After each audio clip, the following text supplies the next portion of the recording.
Inform TV on this April 4th, 2018. We're going to cover an event that our new Senator Tina Smith is having out here, touring the winery, as well as giving some of thoughts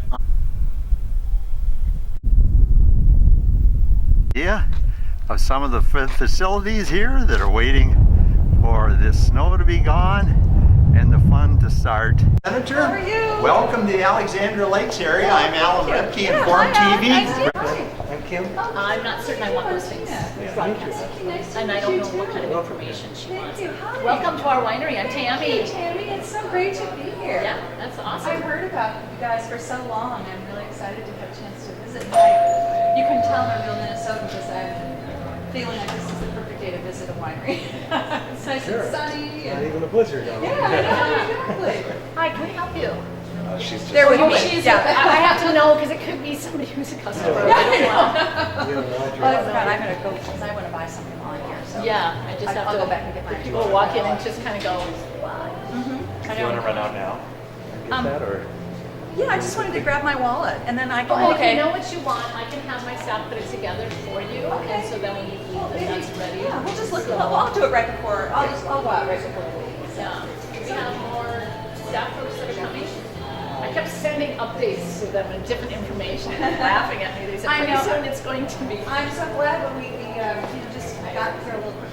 It's awesome. Yeah, it's probably easier for you. So. Yeah, it usually doesn't work out that way. I know. You have a whole day full of things. It just gets kind of later and later. So, I know. yeah, well, good for you to get here. Hi, Hey. welcome. I'm Tammy Yeah, this is Bredesen. Mark Kimball, who works with me, and this is Molly. Hi, I'm Holly. Yeah. So nice to meet I have you. quite a large group Wow. of people traveling Thank you, with me today, sir. so we just We have an entourage. Yeah, That's all right. everybody I think wanted to get out of the office today. Go to a winery. I know we have that effect on people. When you say there's going to be a meeting somewhere off-site, and you can say, you know, you're going to be at a manufacturing plant, and they make widgets, and people are like, you know, I'm kind of busy, got a lot of emails. But when you say it's at a winery, people are kind of People like, are a lot more. wow, yeah, I'm going to go sign up for that. So how long has you guys been here? We're celebrating our 10th anniversary, April 1st. We bought it on April Fool's Day, so how is My that? mother's birthday, so that feels very apt. That's great. People always ask us how we did this, because I was in banking prior to this. Kim was a county commissioner, and we came from Lake of the Woods.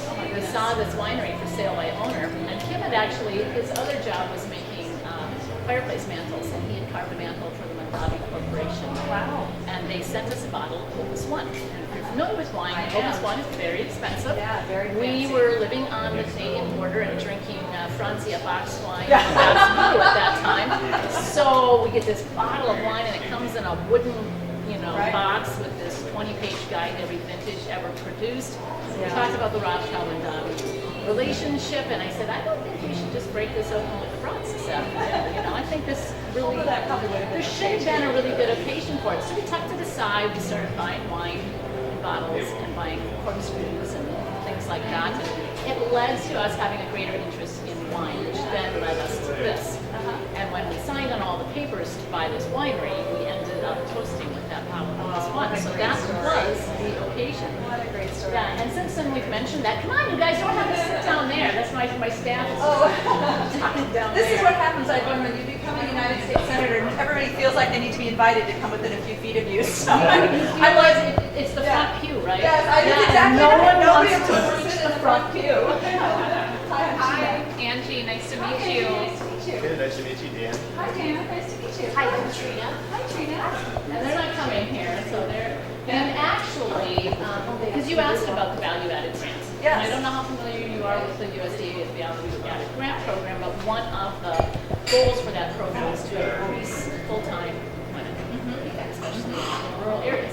So Dan is a direct result of that. He's a full-time hire that came on board for us after the USDA value-added grant. Trina moved from part-time to full-time, and we've hired another full-time person who's her sidekick, and Troy would be another full-time hire, and then is Katie coming in, or Katie had to leave. she had to leave? Yeah, we hired a vineyard manager, so actually a female who has gone to school for agronomy and at Ridgewater, and was able to find a full-time job in agriculture in a very unique way. So she has come to us and we said, and the then we have a full-time winemaker that we added. Uh-huh. So I did Great. just give you some. Dan, what is your job? I'm the wholesale manager, so I'm out and about on the road a lot. Like today I was in Minneapolis area. I was delivering and doing some sales calls. So I'm out pushing our product to new accounts, restaurants, liquor stores, bars, golf courses, wherever you can buy wine. That's good. And what's your job? I'm our director of Wine Club, and I do our HR. Oh, good. Yeah. So Wine Club has been a really big growing thing for us as a direct-to-consumer type of sales. Dan represents kind of the other side of the sales. So our business is unique in that we grow it, we make it, we sell it at retail, we sell it at wholesale, and then we also host events, and so we're selling the product by that as well. Well, So this is a great really space. kind of, well, and this is one of our spaces. Over there is kind of our event space. We do. We have about 50 weddings a year here. Wow. Over here you see these individual single-serve bottles. Was this related to the value This add? is the value-added brand. It's kind of all summed up in one little tiny bottle of wine. Here you can see large versions and here's some minis. Yeah. But I had done some research. It was extremely difficult to get wine in Minnesota restaurants. Minnesota made wine. Minnesota made, Right. yeah. I mean, restaurants always have carried wine. And what was the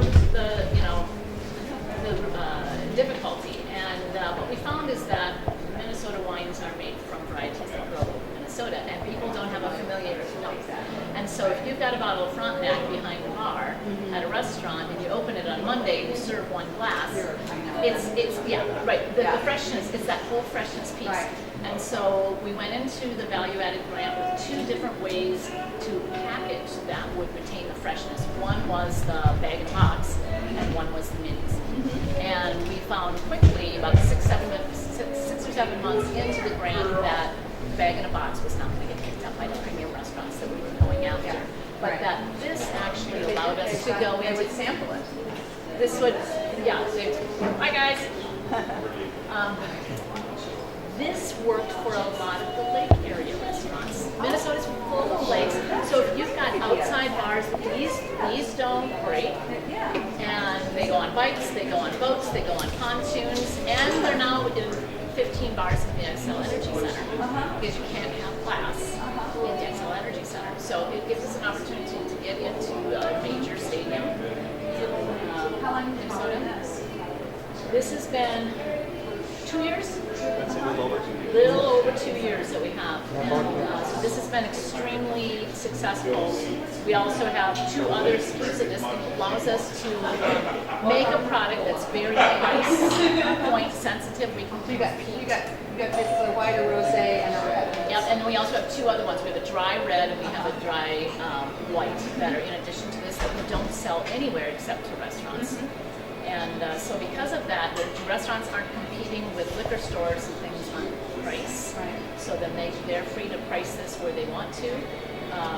And it's just allowed us to get into all kinds of restaurants. So here's all the local ones that we're in. And interesting, you were coming today, and here was Stalker Lake Golf Course Bar and Grill in Dalton, Minnesota, and she sends me something saying, I see you have individual serving size bottles. I think they would go over well. We'd like to talk about having it in our restaurant. So we're getting a lot of interest in this. So it's been very successful for us in addition to Very, a really good innovative solution to figuring out how to break through some of those restaurant barriers. Right. And it was also the synergy between us and the Minnesota Value Added Program. Yes. So USDA. Yeah, that's what I was wondering. Yeah, USDA does just money for marketing materials, for bottling materials, but doesn't do any kind of capital improvement. So they won't put any money into buildings or machinery or that sort of thing. That's not what that grant is for. So we were talking to somebody at the USDA, and they said, have you ever looked at Minnesota value-added grants, because those are specifically for capital improvement things. Right. So we did both of those at the same time. And so we're going to take you up to the facility that we built with the Minnesota value-added grant so that we can produce these. That's a great synergy. Yeah, and we have a custom-made bottling line that we can do still wines, sparkling wines, in minis up to the big wines here, and with 2 caps or cork closures. So custom built for us in Italy, and the only one of its kind anywhere. Well, I worked on the Minnesota value added grant when I was lieutenant governor, and did a lot of really tried to raise awareness of that and help people understand what a great strategy that is. But I never understood until now how it can work so well with USDA about that. Yeah, and the two, I mean, those notice of fund availability with USDA aren't as regular as they are with Minnesota, so the trick is finding the time when you can use both of those together. Right, and we were able to do that. So we can walk up to the other building. Senator Tina Smith and Tammy and Kim that own the Carlos Creek Winery are heading to their production room to show the senator what they do there. So, and then the states kind of echo that. So we also in the state of Minnesota have so we'd love to see that excise tax rate be based on alcohol content alone. Which is how they do it in Europe, did you say? I don't know how they do it in Europe. But the sparkling tax, because sparkling wine is seen as a luxury and was after the prohibition, they attached this big excise tax to it because of that luxury. We should look at that, look at the Modernization Act and see if there's anything we could do about that. The thought was if you could afford sparkling wine, then you could afford to pay more tax. That's Well, not that's the case kind of anymore a at funny, all. you know, it's kind of a funny idea of luxury. I mean, people buy a bottle of, Moscato. you know, right, exactly. Moscatos are the fastest growing wine in the U.S. and yet we lag behind European countries as producers of sparkling wine, and I think the excise tax definitely hurts us there. So if it were simply 7% and under was taxed at this rate, that would hit all your ciders. 7 to 16, they expanded that table wine category up to 16%. Could be at a rate, and then over 16, and just and then Get encourage into like fortified wine and right, and do all your brackets there, Yeah. and leave the sparkling thing out of it. Just whatever your taxes are. So you used to be over in that building we were just in, and you moved here. This is really a great You're facility. here. Hi. This is our senior winemaker. found This is Russ. driver. Hi, I'm Tina. Hey, nice to meet you. Russ? Brett was around Nice to here meet you. somewhere. He was. Hi, Cody. I'm Tina. Cody was the third production winemaker that was hired, again, directly as a result of the value-added grant. And this is Brett. Brett. Brett is the master of the bottling machine from Italy, so he's learned Italian on the job, I think, This as well. miraculous piece of equipment here. Yes. Yeah. And he's also our cider master, so he does all of our. Oh, you make cider too? We make cider, I yes. didn't know that. Yeah, more diversity for us Yeah. here. But we're going to turn on the bottling machine for you so you can get a look at what this, what the Minnesota value-added grant helps to provide here. So we've got a still wine here, sparkling wine here. So if we're doing sparkling, we're going to pass the still. And then here, this is the quart that can turn and either drop pick up or cork something. Here the bottles are going to spark. Yeah. And then we're going to get cold into that still floor right here. Oh, we get to even see the bottles go. Oh, cool. It's kind of like a little dance when they go. I know, I'm always so fascinated by any kind of sort of robotic So tell me about roughly what the capital outlay is for this machine. This was about, what, $275,000? Yeah, right. It's like a small house. Our entire investment in this building and this bottling machine was wrote it down, $562,000 is our total, and Minnesota value added. So that really went a long way towards making this. Right. And about how many people do you have all in it working? There's about 17 full-time people and probably another 20 part-time people. Yeah. So when we bought the winery in 2008,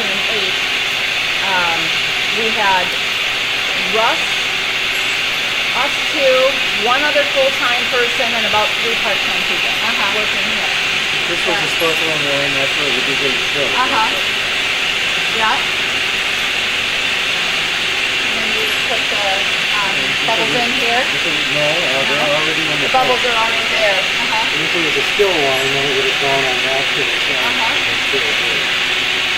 Over here it would be, in this case it would be giving a street gas. Do you want to see the barrel? That's a really good, that's with a really good smell.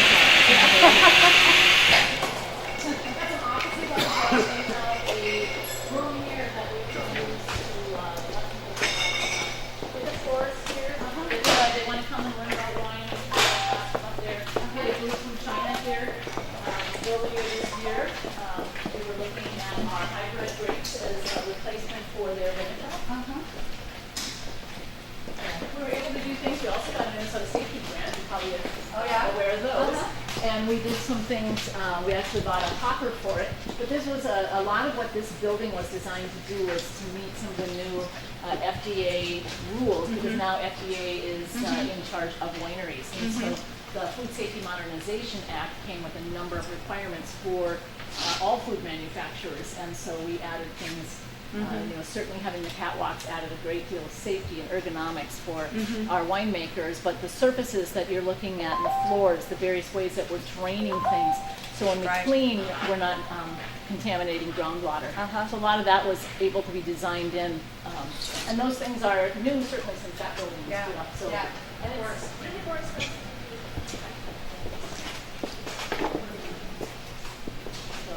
This is the barrel room. There's about 200 barrels, I think, in here right now.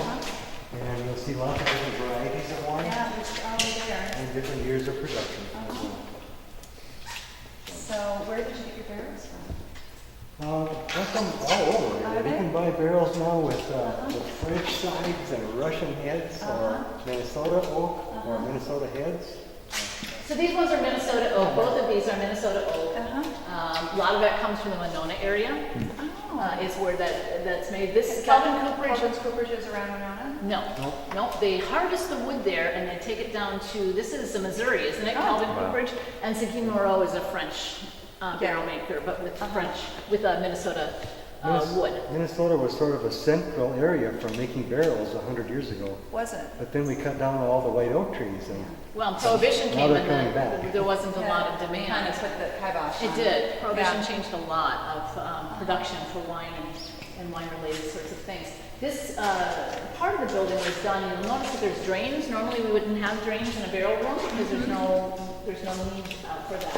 But we made this so that we could expand easily, and then we would add another room for barrel, so we can use this for additional production. And the idea was that with the higher ceiling, we can kind of grow in place without having to have a lot of additional. You said about 240 barrels? 200, how many are in here now, Russ? 224. But who's counting, right? Russ would know that. Right. And they have to be topped off every 3 months or so. So they literally have to be climbing up on these, and there's going to be some, the barrel's going to take some, so some is just going to be absorbed by the barrel, which is called the angel's share. And some is going to, evaporate as well. So they're going to be topping off. It gives them an opportunity to check the condition of the wine, and when they're new, you're topping off maybe more often. You might be looking at them a month after they're putting it into a new wine into a new barrel, and then probably about every 3-4 months after that. How long are you barrel aging the wine? We're from 9 months to With 2 the years. Solera, typically. Solera We could be. started a Solera project, which could go infinitely. So you're making that wine to be designed to be aged longer. Right. Is that right? Solera Yeah. port. Yeah. Oh, port. Yeah. Our Solera port will have I don't know what the upper end of that will be as far as. God willing, typically, we'll all live long enough to find out. Well, and just it's kind of complicated the way Solera is made. It's a mixed vintage and a mixed aged sort of It's a real approach blend. to making port that we're just starting here. Port is another great product for Minnesota grapes, again, because of the high acidity. So those are excellent uses for our Frontenacs and our Marquettes and things that grow here. So I remember that there's been a lot of work at I think I remember this, correct me if I'm wrong, there's been a lot of work at the University of Minnesota working on grape varietals that are good for growing, and that there's been quite a bit of progress made on that in the last 15 or so years. Is that I would say right? Minnesota is known more than any other state for the production of hybrids. And I say that New York probably would not want to hear that because Cornell considers themselves a real leader in that. But we were just contacted by somebody who works in New Zealand and California, alternate harvests, and they want to come here and learn about hybrids. They said, I'm curious about hybrids, and we hear Minnesota's the place to go to for hybrid education. Good hybrids, especially for grapes that are going to do well in this climate. Yeah, any kind of, a hybrid is a grape that has been crossed to be able to do a particular thing, whether that's, vigor, whether that's trying to be pest resistant or cold hardy or whatever. So here certainly we're looking for varietals that are going to be cold hardy. Frontenac is a U of M release. Right. Yeah. As well as Marquette. Marquette. Marquette is right. And they just released... Frontenac is a red, right? Yes, so is Marquette. So is Marquette, right. And we only keep reds pretty much in the barrels here. And then they also have Itasca, Le Crescent, and Frontenac Gris. Those are three other U of M varietals. Behind you here, you'll see Petite Pearl and Crimson Pearl and Mystery. Mystery is a grape that just showed up on our place, and that's how Frontenac Gris came to be. It's actually something that just started showing up on Frontenac grapes. So it wasn't developed so much as it says, I want to be a grape. and so then they take cuttings from that one branch, and all of the Frontenac Gris in the world has come from that. Well, we started seeing something in our vineyard that looked very different than anything else, and we weren't sure what was going on. We sent it to the University of California, Davies, which is a big wine place, and they determined that it was unique. There is no other grape with that DNA. So we're calling it the mystery grape, and they're continuing to listen to that story. There will be more coming on that as we pursue actually getting a patent on that grape. Petite Pearl and Crimson Pearl were developed by Tom Clocker.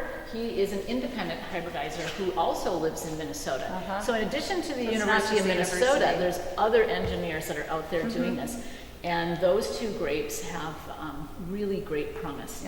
Though that's what the people from China came to hear about, were those two grapes. So are you finding that you have to do a lot of education with the wine buyers about these Minnesota varietals and what they're like? Like Tammy said, they've been around for 20-some years now from the University of Minnesota. So most of the people in the organizations that I talk to are aware, like the Marquettes, the Frontenacs, the Minnesota varietals like that.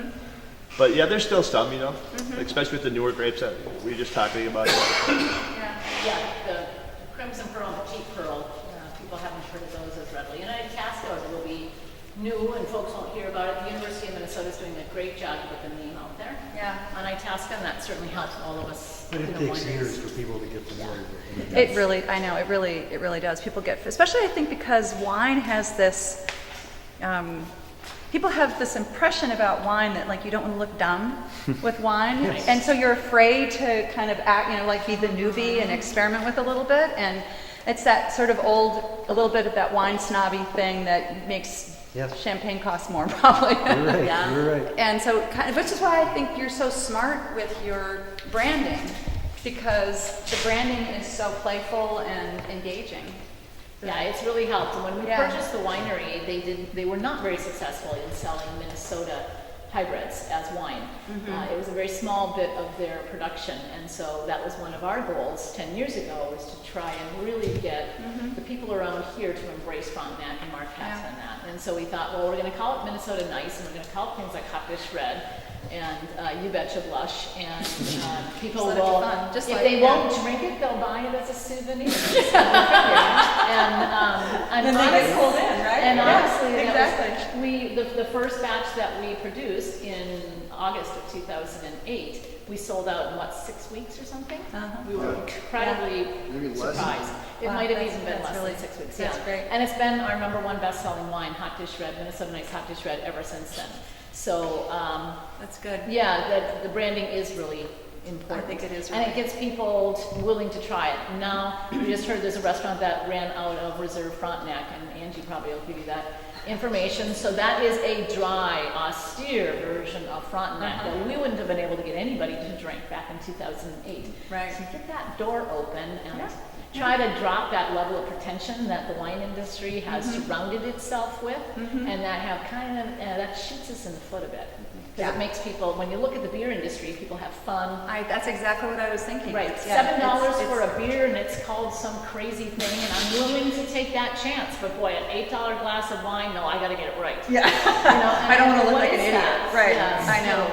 But there's certainly, I think, our industry has done that to itself by kind of self-inflating the importance of knowing that you can get licorice and cherry and honey out of this wine, and people are going, oh, it just kind of tastes red and wet to me, and I'm not getting it. I like and it. we're not making it. Yeah, I like it, but Right. I'm not getting that connection, and I feel intimidated. And so we always say that we are the official wine of Minnesota Fun. Yeah. And so we want to make sure that people do have fun with wine, and they don't have to have this pretentiousness. Good. Well, sometimes when I'm trying to explain Minnesota to people who aren't from here, I talk about how Minnesota, I talk about the spirit of invention that really animates Minnesota, and think about all the things that we invented in this state that you would never think of, you know, whether it's open heart surgery or, you know, pacemakers or Harrelson apples. And now I will remember to include grapes, these incredible grapes. Incredible grapes. Yeah. All right. Yeah. So where did you learn how to make wine? I had about 6 years of experience just working here, all before the Brenisons bought the winery and sent me to schooling. And then, paid for all my classes, and then took a lot of online classes, and kind of learned from there. I'm still learning Yeah, a lot every it's a day. lifetime of learning It now. is, yep. Yeah. It's constantly changing, and nothing is ever the same from one batch to from one barrel to the next. They taste Yes, slightly that's what's so different, fun about it. Yeah, very much so. Yeah. So yeah, there's a lot of. So the white wine that you're making is not, you're not putting that into barrels, you're aging that. We have 2 white wines that we put into barrels. Chardonnay, and that's a grape that we're bringing in from California, and then a grape that's similar to Chardonnay called Prairie Star that grows here. And we're doing that in a Chardonnay style, and that's Okay. in barrel aged. Yeah. So, but yeah, most of our whites, Yeah. they stay in the stainless. Yeah. Well, some of my favorite whites are No, I was almost done with school by the time we started. So yeah, actually hired we have a program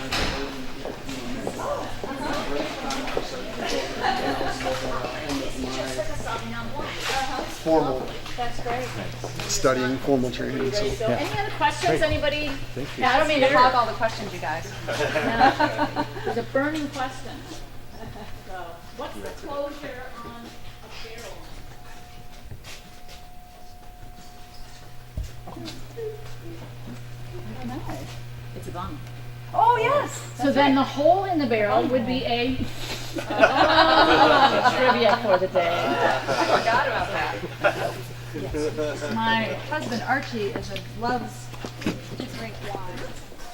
Sir, can you give me a quick idea what you do in the lab here on a regular basis? Yeah, what we do here is we do all the wine analysis and the juice analysis, testing our sugars and acids and alcohol and things of that nature.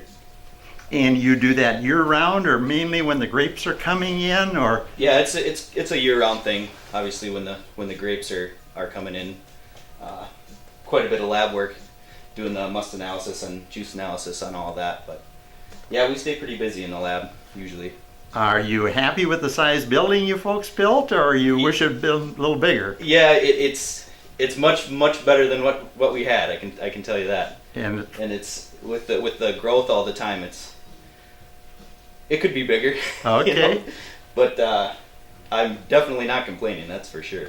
And how many loads of grapes do you bring in locally or around the state or the area? Oh, we have as of right now close to a dozen growers all around the state and in Wisconsin actually too.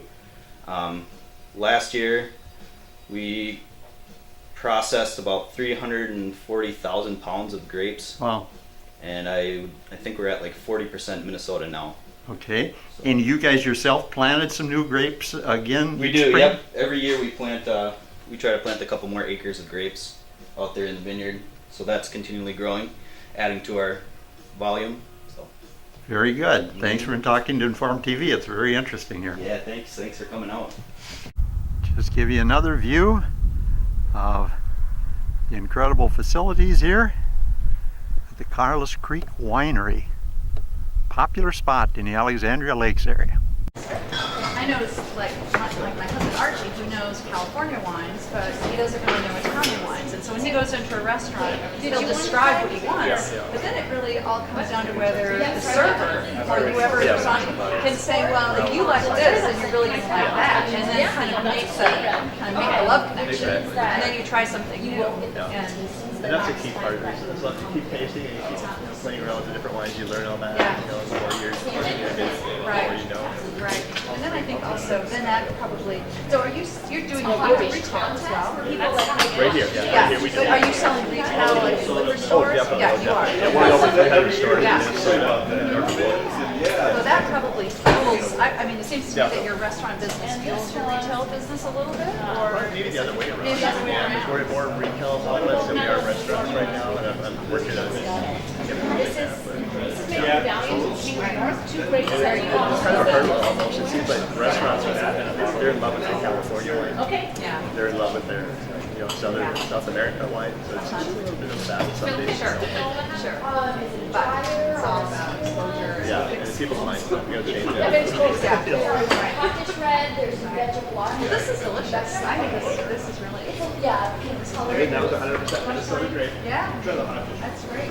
Oh, you've got a winery passport. Good for you. That's awesome. Could you tell me what she's I doing have there? it, and I said, Mark, you can Oh, use she's it. pouring Could she apple turn her hopper. look Yep. is? She's got Okay. the apple hopper in here. She's got a One growler of she's the filling. is, And then you can go to. We produce apple hopper here in kegs, and then we sell that at different bars and restaurants throughout the area. Okay. And we sell it by the glass and by the growler here at the winery. How many ounces is a growler? And this is the don't know. Moscato. How many ounces are in the growler? 64 ounce. 64 ounces, a regular gallon now. Half a gallon, excuse me, half a gallon. It's about 5 of these glasses. There you go. Can I get anything for anybody else? Certainly. Dry or sweet? Here's the you betcha brush. So this one can have more strawberry. So Senator, what type of wine connoisseur are you? Do you like a red or white or sparkling? well, I like all different kinds of wine, but I think the best thing about wine is just drinking what you like, not worrying too much about what everybody else thinks about what you like. Sure. And what I think these guys are doing so well is, I think, making great wine and also making it fun and accessible for people, and hopefully introducing them to some new things. That's the most fun thing about wine, right? Is just get introduced to some new things that maybe you've never tried before. That's what we're all about. Yeah. That sounded like good advice for a senator's voting record too. Vote what you like and don't worry about what everybody else. That's right. There's probably a lot of lessons from wine that could be applied to politics. I bet. Senator, in your press release, you're working on some legislation that will help the Minnesota wineries as well as the beer processors in Minnesota, or did I miss that? Yeah, I'm working on a piece of legislation that would help to modernize the rules governing wineries and craft breweries, which is just to make it, take away some of the hurdles that are in the way of these great small businesses to, like Carlos Creek, to help them be able to do better. So a lot of it has to do with changing the way the excise taxes work, so that they are more favorable to small wineries and small breweries. And it's very complicated to do this because you have a lot of different regulatory hurdles that you have to kind of work through, right? You've got Bureau of Alcohol, Tobacco and Firearms, and you've got federal FDA, and you've got Department of Agriculture, and you've got sometimes the Department of Health. Sure, and the buildings are inspected by various people there too. It's very complicated. So all that is good in the service of public health and good products, but maybe it could be simplified a little bit. And there's quite a connection between Minnesota ag as far as grapes go and Minnesota tourism. Yes, So right. that's a huge connection there. It's a huge tourism opportunity. People love to have the experience of going to a place and then sampling the food and the beer or the wine that is made there, and it just gives them a way of connecting. Drink local. Yeah, exactly. Drink local, eat local. It's a really great. And I hear so much about that when I'm out in the trade, you know, in the Twin Cities or up in Rochester, Duluth, or whatever, and I'm on the road. You know, people say, "Yeah, I was at the winery." Yeah. You know, and now we have the wine here. Yeah. Senator, Yeah. people in the Alexandria area and across Minnesota, is you and your family lake people? Are you golfers or theater people? What should they know about their new senator as far as having a little fun and traveling around Minnesota? Well, my husband Archie and I have lived in Minnesota since 1984, and we have two sons that live here now, and they're both married and live within 5 miles of us. And when we are out just having fun, what we love to do is hike. We love to hike around and like to hike around lakes, visit the state parks.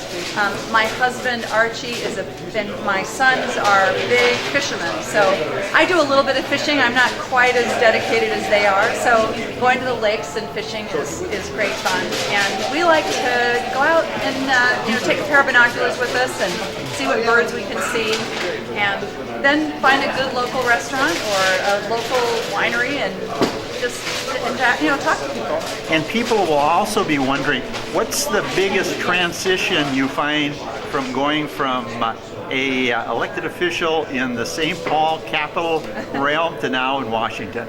Well, the biggest personal transition is just getting used to going back and forth all the time. I am in Washington, D.C. kind of Monday through Thursday, and then I come home to Minnesota Thursday afternoon or Friday morning and spend the weekend here, and then I go back again. So I'm getting used to spending a lot of time on airplanes, and I miss not being home during the week, but so I'm getting used to that, and then having a place that I live in Washington, D.C., and then my home in Minnesota, and remembering, where did I leave my socks, and did I leave a pair of Levi's in both places, or did I forget it in Washington, that kind of thing. The big buzzword now is people, or at least the voters, the common person, is talking about bipartisan, so we get some work done for the people. What type of angle are you, after being in Washington a few months now, seeing that you're going to focus on? Well, I think when people say that they want bipartisanship, what they want is for us they want the people that they send to Congress or to the state legislature to actually work to get things done rather than just go and fight and argue. And to me, that makes all the sense in the world. I didn't go to Washington, D.C. just so I could pontificate. I went to try to do things for Minnesotans. And that's what bipartisanship means to me. And there are lots of opportunities to work together. For example, I'm working on a project, on a bill with Republican Lisa Murkowski from Alaska on getting more mental health services into our public schools. And when you sort of cut through all of the rhetoric, there are lots of opportunities to get some things done. That's what motivates me. What do you see about the Trump factor, that you can work with the Trump administration if it benefits Minnesota, the nation, the world? Well, you have to try to find common ground, and I think what I try to do is to be really clear about what my values are and what I think Minnesota values are, but then also at the same time look for common ground. So, trying to think of a good example of that. I think that the president was, I think that I'm searching for a place where we have agreed on one thing. One thing where I think we've agreed is I was very concerned about the illegal, the dumping of low-priced foreign steel that was really hurting Minnesota's iron range. Sure. And he also stood up against that, and so that's like one place where we think you agree. If you try hard enough, you can usually find at least one place. Though, I have to say, I disagree with him on many issues. Now, we have a lot of immigrants in Minnesota. Do you think the DACA or finding a reasonable solution, humane or whatever you may call it, will that be possible yet, you think? I hope so, but I have to say I'm not optimistic about that. We came so close to a good compromise, not a perfect compromise. Why didn't that get taken? I thought it was done. It was pretty much done. We had, we needed to get 60 votes in the Senate, and we were very close. And the night before, and it was created a path to citizenship for these DACA people who have came to this country as young people and have lived here their entire lives and want to stay here and contribute. And we even had additional money for border security, which was hard for some others to agree to. But what happened was that the last night, the 12 hours before, the president, who said he would support many of the things that we were proposing, he came out strongly against it. They made it really hard for the members of the Republican caucus in the Senate to Yeah, I was really disappointed, and I think Trump really blew it. I think he had his deal and didn't He couldn't close take it. yes for an answer, Yeah. and that was a shame. And it has a real impact on the lives of a lot of people in Minnesota who are making real contributions. Anything in closing you'd like to tell the people of Minnesota or people in Alexandria Lakes area? Well, I would encourage everybody in the Alexandria Lakes area who hasn't been to the Carlos Creek Winery to come and visit. And I will. This is a great example of Minnesota small business entrepreneurship and innovation, and a great example of how we have such a diverse agricultural economy. And what it's producing is really delicious. Amen to that. We got great golf here. We got the Central Lakes Trail and great shopping. So Yeah. that's a great word, Senator. Thanks for coming to Alexandria. Thank you. Carlos Creek Winery's Great Summer and Fall Festival. How many people are having fun here today? That is from your march. Get set, let's go!